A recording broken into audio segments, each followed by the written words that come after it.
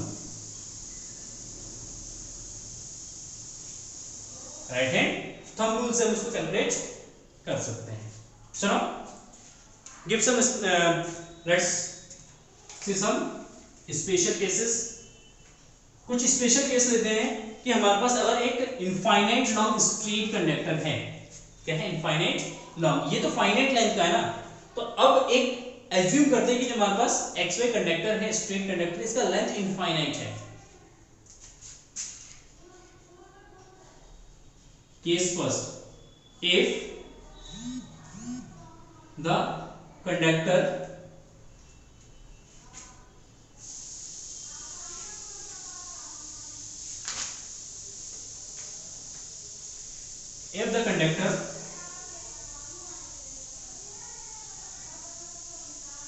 xy is infinitely long,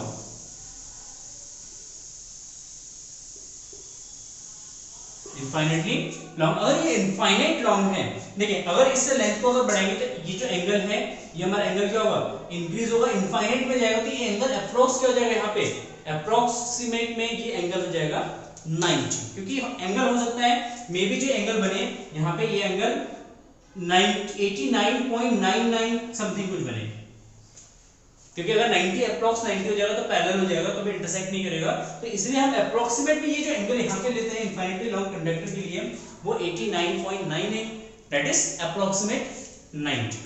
so phi1 is equal to phi2 is equal to कितना जाएगा 90, then magnetic field is equal to mu naught upon 4 pi I upon r and sin 90 plus sin 90, clear, sin 90 and sin 90, sin 90 के value 1, sin 90 के value 1 plus 1 2, then mu naught upon 4 pi 2i by r, then mu naught upon 2 pi I upon r। तो ये जो हमारा magnetic field due to a infinitely long current carrying conductor. Let us suppose case second कि point P is lies at the perpendicular bisector। जो हमारा P point है, late करते हैं P point perpendicular bisector पर है। perpendicular bisector means let us suppose ये conductor और ये bisector है और इसके perpendicular इस point पर है। Then in this case this angle is phi and ये एंगल भी कितना जाएगा, phi हो जाएगा। ये लेंथ आपका हो जाएगा l/2, क्योंकि टोटल लेंथ मान लीजिए l है, तो ये l/2 and distances r, then ये वाला जो डिस्टेंस होगा ये हो जाएगा आपका l/2 का स्क्वायर प्लस r स्क्वायर, इसको सॉल्व करेंगे तो ये आएगा l square by 4r square divided by 4 का स्क्वायर होगा, ये इसका डिस्टेंस हो जाएगा। So now in this case let point P lies on the perpendicular